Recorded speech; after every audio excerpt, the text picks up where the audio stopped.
Okey. Assalamualaikum, selamat pagi semua. Saya harap semua segar, bukan hanya on mic lepas tu pergi mana-mana ataupun sambung tarik selimut kembali ke apa. Saya harap juga semua sudah buat muka surat 39 dan juga 40 daripada modul yang saya beri dalam grup WhatsApp kelas masing-masing. Hari ini kita nak sambung dengan macam mana kita nak mentafsir, memahami dan seterusnya membuat pengiraan melibatkan premium insurans. Premium ni maksudnya apa yang kita nak kena bayar lah bagi sesuatu polisi insurans tu ya. Jadi jika kita di kalangan keluarga kita ada yang mengambil insurans, jadi bolehlah bertanya-tanya khabar apa premium tu macam mana diorang bayar, apa polisi yang diorang, apa perlindungan yang diberi. Sebabnya satu hari nanti korang sendiri akan mengalami situasi di mana korang akan terfikir, nak kena ambil ke insurans ni? Okey, jadi kita mula dengan soalan yang pertama. Okey, soalan ni menyatakan Helen dan kawan-kawan dia nak merancang untuk melancong ke Australia. Okey, jadual di bawah menunjukkan harga premium insurans perjalanan yang ditawarkan oleh syarikat insurans Selamat Berhad. Okey, ni contohlah. Jadi dia ada bilangan hari, kadar bagi dewasa, warga emas, kanak-kanak dan keluarga. Okey, jadi bila kita tengok bilangan hari 1 hingga 5 hari, jumlah kadar yang perlu dibayar adalah RM30, RM30, kanak-kanak 20, keluarga 70. Dan dia semakin bertambah bila bilangan harinya bertambah. Okey, bilangan hari bertambah. Kalau kita tengok dewasa, bilangan harinya bertambah. 16 hingga 22 hari, bilangannya daripada 30 tadi, dia jadi RM80 dia kena bayar. Okey. Bagi keluarga, pakejnya pun begitu jugalah. Berbanding 1 hingga 5 hari, dia hanya perlu bayar RM70 untuk satu keluarga. Tapi sekiranya dia melebihi bilangan hari yang dia pergi, melebihi 16 hingga ke 22 hari, dia kena bayar RM210. Jadi, soalan dia, nyatakan dua faktor yang menentukan jumlah premium bagi insurans tersebut. Okey. Apa faktor yang menentukan jumlah premium bagi insurans tersebut? Jadi faktor yang pertama adalah faktor tempoh, perjalanan. Tempoh perjalanan. Bilangan hari semakin bertambah, kadar premium dia juga semakin bertambah. Okey. Yang seterusnya, apa lagi yang mempengaruhi jumlah premium yang dia perlu bayar? Dia adalah bilangan orang yang diinsurankan.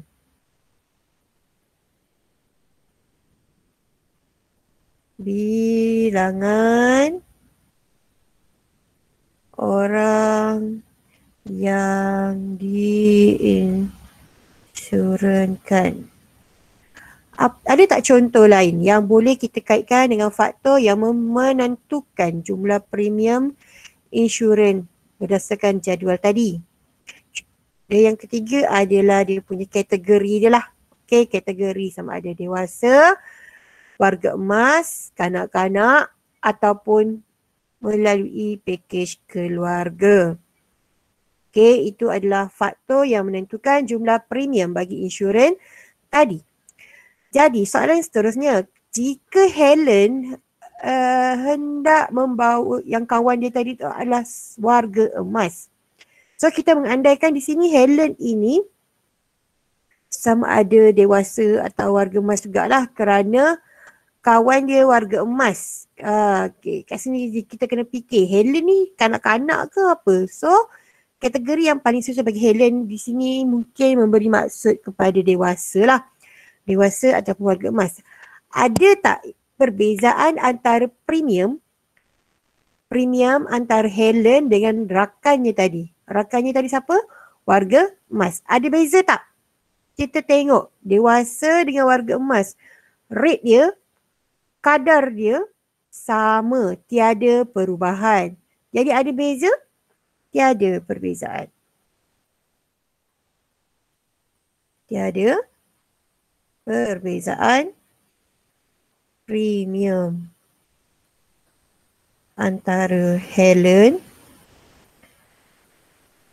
dengan kawannya. Okay. Next. Semua okay? Okay ya? Jadi untuk soalan yang seterusnya. Saya harap semua buat ya. Sebab saya bagi awal tadi. Jadi saya sangat harap korang dah cuba jawab dulu. Jadi yang ni hanya sesi perbincangan je lah. Lebih sesuai jika korang type di ruang chat ataupun korang buka mic dan bercakap. Okay, ini bukan sesi lecture ataupun apa. Ini adalah sesi perbincangan. Jadi perbincangan perlu ada dua hala, bukan seorang je yang bercakap. Jelas ya? Okey. Dia macam ada orang tak? Semua okey? Okey ya? Okey. Okey, bagus. Maksudnya ada yang bernyawa di sini ya. Saya harap semua bernyawa dengan sihat. Okey. Soalan yang kedua. Keluarga Eng ingin melancong ke Kanada selama 25 hari. Okey, dia nak melancong ke Kanada selama 25 hari. Jadi jadual menunjukkan harga premium bagi insurans perjalanan yang ditawarkan oleh syarikat insurans selamat berhad dan maklumat ahli keluarga Eng sendiri. Okey. Jadi dalam kadar tu kita tengok dewasa bagi harganya RM50 dalam tempoh 1 hingga 5 hari.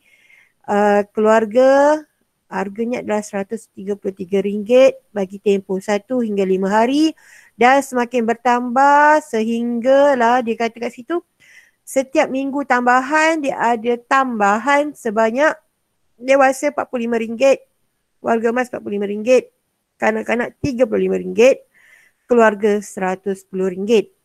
Ahli keluarga Eng yang pergi, ahli keluarga Eng ni terdiri daripada Mr. Eng sendiri, Encik Eng, Puan Eng, anak sulung mereka yang telah bekerja, working kat situ, anak kedua yang masih sekolah menengah dan anak bongsu yang masih sekolah menengah. Okey, di sini dia sebut anak dia sekolah menengah. Okay. Pihak keluarga ialah, sorry. Plan keluarga ialah plan bagi sebuah keluarga yang terdiri daripada seorang suami, seorang isteri dan anak-anak yang masih belajar di sekolah. Okey, anak-anak yang masih belajar di sekolah. Jadi, hitung jumlah premium insurans bagi perjalanan keluarga Eng. Jadi, dia pergi semua ni lah. Di kat situ ada tulisan biru sebenarnya tapi tak berapa nak nampak. Okey, kat sini dia kata Encik Eng ni dia ambil plan keluarga. Okey, plan keluarga yang mana dia terdiri daripada Encik Eng, Puan Eng, anak kedua dan anak bongsu. Anak pertama yang bekerja tadi dia dah masuk di bawah kategori plan dewasa. Okey. Jadi berapa jumlah premium yang perlu keluarga Eng ini bayar? Bagi perjalanan dia ingin melancong ke Kanada selama 25 hari. Okey. So kita tengok dia ambil plan keluarga. Okey, 25 hari. Maksudnya yang ini 22 hari.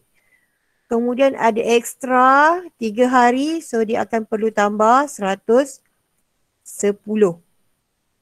Manakala bagi anak sulungnya yang masih bekerja, dia perlu membayar asing sebanyak RM147 dan tambahan RM45 kerana dia hendak pergi dalam tempoh 25 hari. Jadi 23 hingga 25 hari ni dia kena bayar yang tambahan bawah tu lah.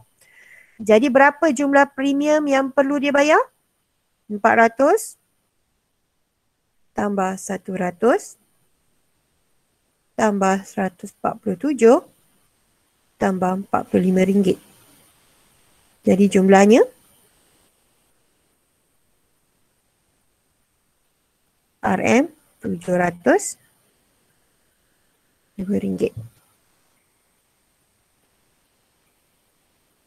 Okey? Ya saya. Ya. Bukan ke 110. 110. Okey. Sorry. Kat situ tersilap. Okey, betul kan? Tambah 110. Okey, betul ya. Yang lain ada masalah?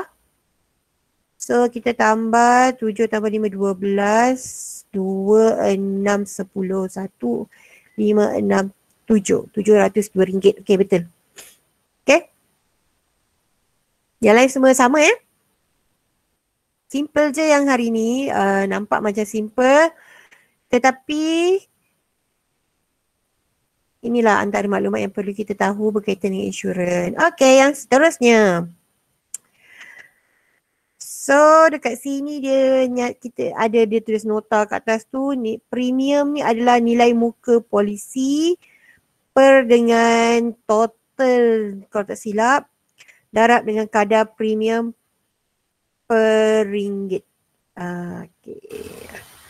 Ni ada contoh dalam buku teks ya. Saya harap semua dah baca sebab saya dah maklum pada malam tadi dan pagi tadi. Kalau tak sempat baca, sekejap lagi sambung baca contoh yang berada pada muka surat 80 hingga 82. Okey. Okey, jadual menunjukkan kadar premium tahunan bagi RM1,000 nilai muka insurans sementara boleh baharu tahunan yang ditawarkan oleh syarikat insurans MM. Okay, the table shows the annual premium rate per 1,000 face value of a yearly new waivable term insurance offered by syarikat insurans MM. Okay. So ni jadual dia lah.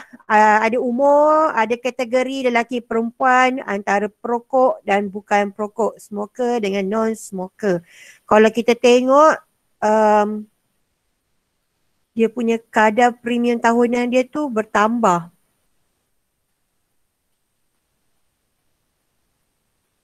Okay, kadar premium dia tu bertambah mengikut umur dengan juga kategori perokok ataupun bukan perokok. Okey. Jadi dia kata kat sini, nyatakan dua faktor yang menyebabkan kenaikan kadar premium berdasarkan jadual tadi. Okey, terangkan kenapa umur semakin meningkat, kadar premium juga semakin meningkat.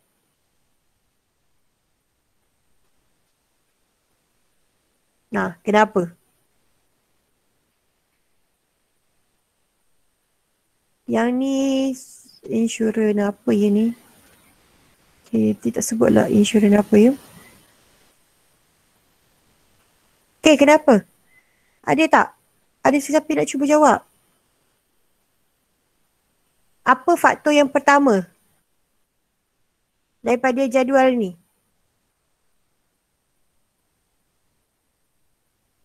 Umur. Okey, betul ya. Tanya. Okey, umur. Terangkan. Dia suruh terangkan kenapa kita kata umur tu adalah antara salah satu faktor dia. Okey, faktor yang pertama adalah umur. Kerana apa?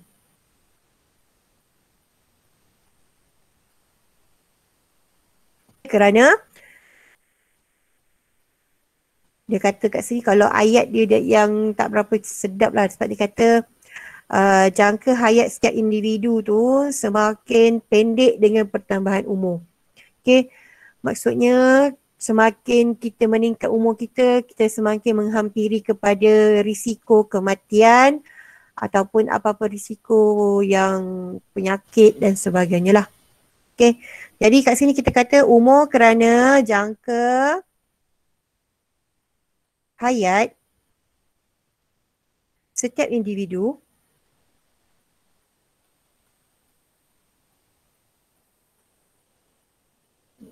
Pendek. Dia kata kat sini pendek ya. Pendek dengan pertambahan usia.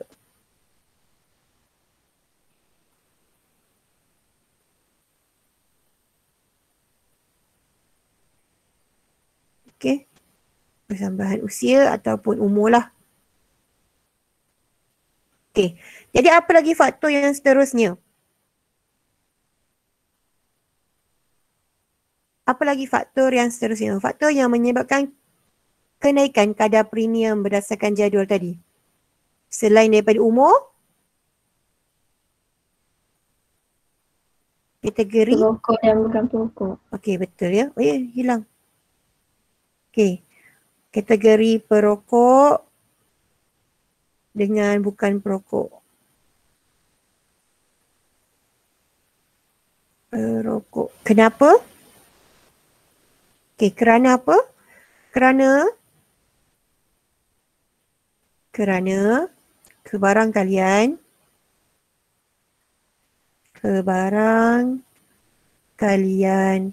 perokok mempunyai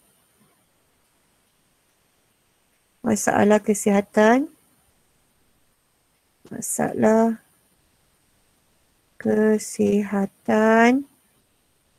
adalah lebih tinggi.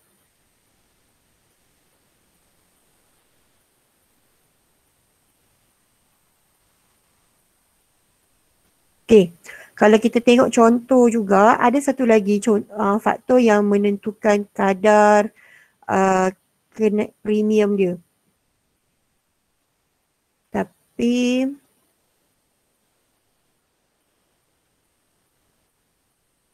ni luar pada soalan lah ya. Kalau kita tengok kan, kenapa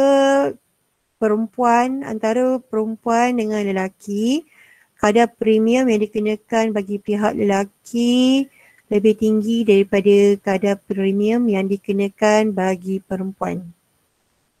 Ada sesiapa nak utarakan idea? Kenapa ya?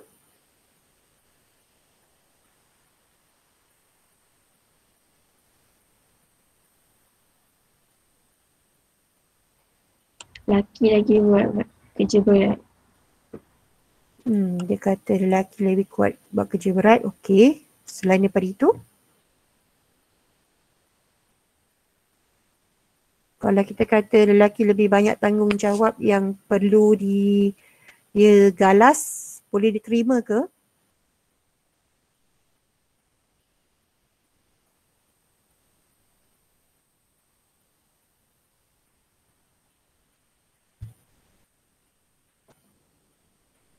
Selain daripada Sri, ada tak yang lain nak mengutarakan idea? Kenapa antara lelaki dengan perempuan kadar premium bagi perempuan lebih rendah daripada lelaki?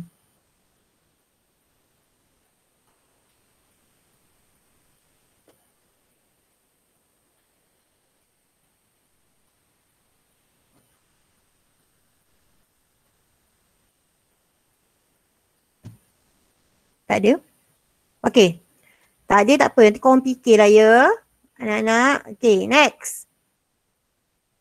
Encik Rawi berumur 36 tahun dan dia merokok.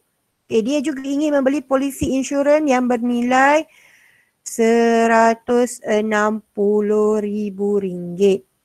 Okay, hitung premium tahunan yang perlu dia bayar lah. So kita tengok pada jadual. Encik Rawi umur 36.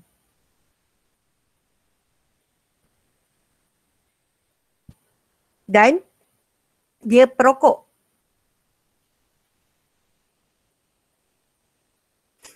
Jadi dia nak membeli polisi insurans bernilai RM160,000. Berapa yang perlu dia bayar untuk setiap tahun lah, per tahun ya. Jadi kita boleh tengok pada dia punya premium kat sini. Okay, premium bersamaan dengan nilai muka polisi per dengan RMX darab kadar premium per RMX. Okay.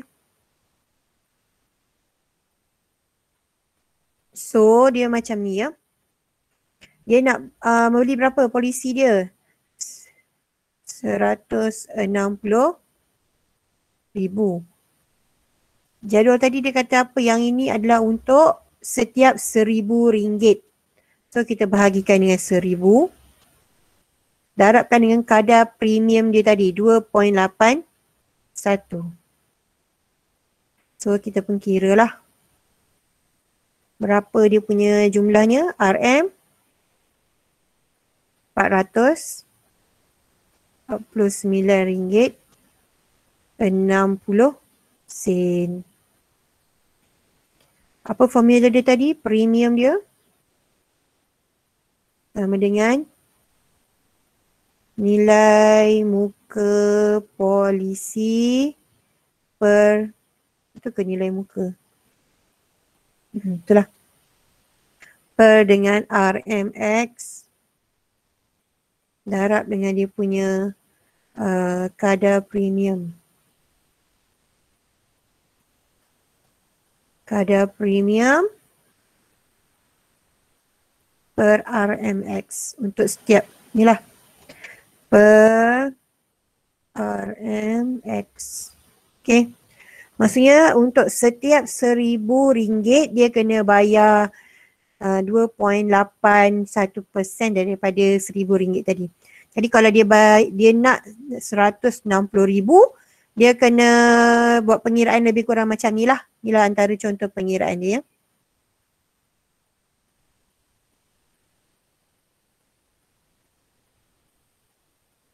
Okay. Okay, next. Okay. Next, dia cerita pasal Puan Lee. Puan Lee berusia 34 tahun. Seorang yang sihat dan tidak merokok. Dia telah membeli polisi insurans bernilai RM300,000 dan polisi penyakit kritikal. Okey, polisi penyakit kritikal itu memberi perlindungan sebanyak 40% nilai muka asas dengan kadar premium setiap RM1,000 ialah RM1.74.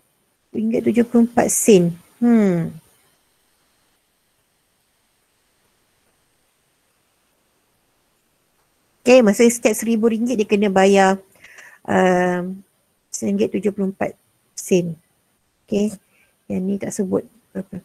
Okay, hitung premium tahunan Puan Lee. Okay, berapa jumlah tahunan yang perlu Puan Lee bayar. So dekat sini soalan 3 ni masih soalan tadi ataupun berbeza. Oh, soalan tadi tapi dia ada tambahan. So kita tengok jadual. Puan Lee perempuan. Okay, saya guna warna lain. Puan Lee perempuan. Okay, perempuan. Umur dia 34 dan dia bukan perokok. So untuk setiap RM1,000 dia kena bayar RM1.42. Saya pun tak perasan tengok persen kat sini. Okay. Jadi dia ambil dua lah. Dia ambil yang tadi dengan polisi penyakit kritikal. Berapa premium yang dia kena bayar. Okay. So kita kira. Berapa dia nak? RM300,000 per RM1,000 darab. Tadi berapa? RM1.42. Okay, ini adalah untuk yang polisi insurans ni tadilah. Jadi polisi penyakit kritikal kita kena kira lah dengan yang baru. So kita tambah RM300,000. Itu tak ni? Oh tak. Yang ni dia cover 40%. So kita kena kira 40% daripada RM300,000 berapa. Kat sini ya. Ya. 40% nilai muka asas. Dia beri perlindungan sebanyak 40%. Jadi berapa yang dia cover? 40% daripada RM300,000. So kita pun kira. Jadi kita dapat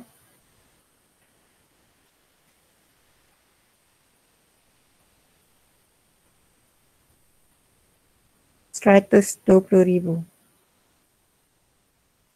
So berapa yang kena bayar untuk RM120,000 ni? Per dengan 1,000 darab ni RM1.74. So kita pun kira lah. Jadi bila kita kira yang pertama ni dan juga yang kedua tu, kita akan dapat dia kena bayar sebanyak RM634.80. Ada soalan tak?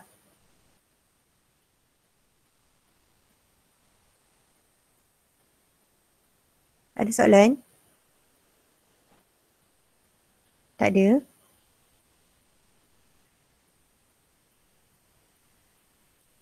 Tak ada. Okey. Kejap ya.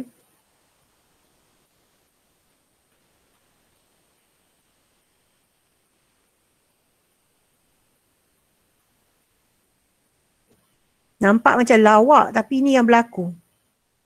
Bila orang datang nak tawarkan insurans melalui telefon ke, bersemuka ke, ataupun kawan-kawan awak yang kata satu hari nanti lagi 10 tahun korang dah kerja, akan ada kawan-kawan korang yang seorang dua mungkin family terdekat pun yang akan tawarkan insurans. Jadi kita akan jawab macam ni. Bagi kami fikir dulu bila nak sign up takaful insurans. Lepas tu dah tua pun fikir lagi, nanti fikir dulu. Jadi insurans ni ada baik dengan buruk dia. Yang baiknya, katalah time tu kita terdesak. Kita mengalami satu risiko penyakit kritikal misalnya, yang memerlukan kita perlu bayar banyak untuk menanggung kita punya kos perubatan. Jadi kalau kita tak ambil insurans, tak kata hospital kerajaan ni tak ada. Okey, saya cerita satu pengalaman lah ya. Pengalaman dia, ayah saya, saya cerita pasal ayah saya lah, saya tak tahu cerita orang lain. Cerita ayah saya, satu hari dia terjatuh pada bilik air. Dia jatuh bilik air dan kaki dia patah. Kaki dia patah. Orang berusia ni, warga emas terutamanya, semakin kita meningkat, kita punya anggota badan kita lebih mudah cedera sekiranya kita terjatuh berbanding dengan kanak-kanak. Kalau kanak-kanak jalan-jalan jatuh dia luka je kan. Tapi kalau orang tua terjatuh, risiko penyakit tu jadi macam-macam. Dia boleh jadi retak, dia senang patah. Jadi ayah saya cerita dia patah kaki. Dekat tulang kaki dia tu kan. Dekat bahagian betis. Betis dia. Okay. Jadi, kita orang pun bawa dia pergi ke hospital HKL, okay, masuk kecemasan. Pergi hospital HKL, doktor scan dan sebagainya, okay, dia hanya simen separuh. Dia simen bawah untuk support. Sebab perlu bayar lah berapa ratus lah, saya tak pasti, untuk plate dia. Kita kena tampal besi kata dia. Okay, orang tua ya, dia tak boleh nak baik sendiri je. So dia kena ada sambung, dia kena ada support, sokongan. Jadi dia kena beli plate dalam masa 2 minggu. Awak bayangkan kalau kita patah, lepas tu doktor tu hanya simen paruh bawah je. Okay, dengan dan dia kata kita kena order plate tu dalam tempoh 2 minggu, nanti baru datang semula untuk tengok boleh simen ke tak.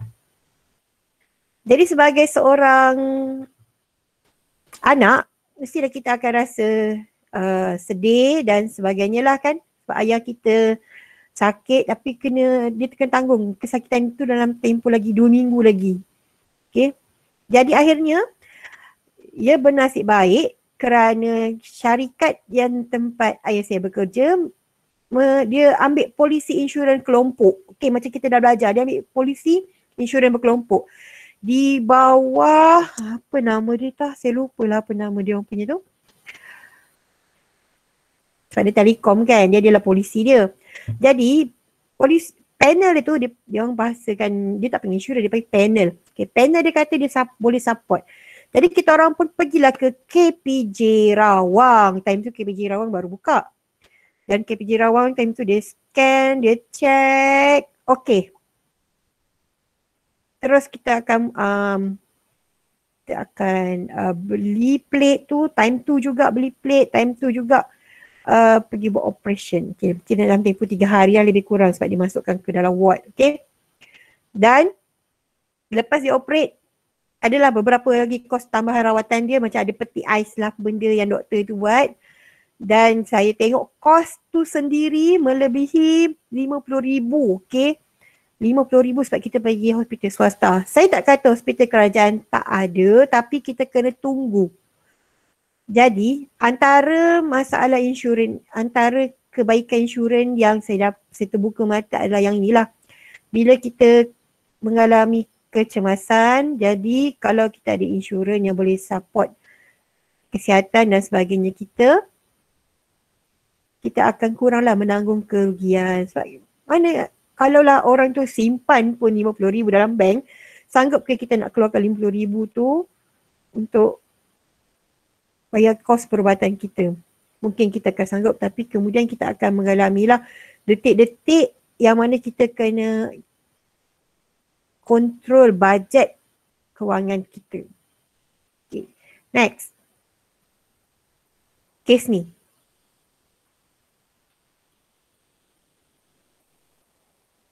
Apabila kita berkeluarga, kemudian katakan yang meninggal tu adalah suami dan suami itu adalah sebagai sumber pendapatan sesebuah keluarga. Jadi cerita dia ni antara cerita-cerita realiti ya. Sebelum sampai seminggu pegang title balu, okay. Keluarga si mati dah cerita hukum faraid. Okay. Dan inilah pentingnya perempuan, wanita tahu hak dia apabila suami meninggal, terutamanya bagi yang ni adalah bagi kategori orang Islam lah. Kalau orang non-Muslim pun saya yakin akan ada juga kes-kes yang macam ni ya, tapi dia bukanlah faraid. Mungkin saya pun tak pastilah macam mana. Okay, jadi kita nampak ada dalam persekitaran kita. Jadi dulu punya cerita, mak ayah saya sendiri pun tak pernah pun fikir pasal insurans. Kebanyakannya orang yang bisnes lah, yang pendapatan dia tinggi. Jadi dia akan ambil insurans. Jadi bagi orang kebiasaan, orang kebanyakan memang kita tak ambil insurans kerana kos yang dia kena bayar setiap bulan juga boleh tahan jugalah. Dia akan meningkatkan bajet kewangan yang dia kena bayar setiap bulan. Dah lah kena bayar kereta, rumah, bil air, bil api, termasuk pula insurans. Kalau gaji dia RM2,000, dia nak bayar semua tu, akhirnya nak makan, yang tinggal berapa ringgit je. Sebab tu kita belajar tahun lepas, kita belajar pasal peruntukan kewangan, macam mana nak bajet, dan akhir tahun ni kita masuk pada insurans, dan nanti bab 4, cukai. Jadi, dia masih lagi 5 minit lebih kurang. Ada apa-apa soalan?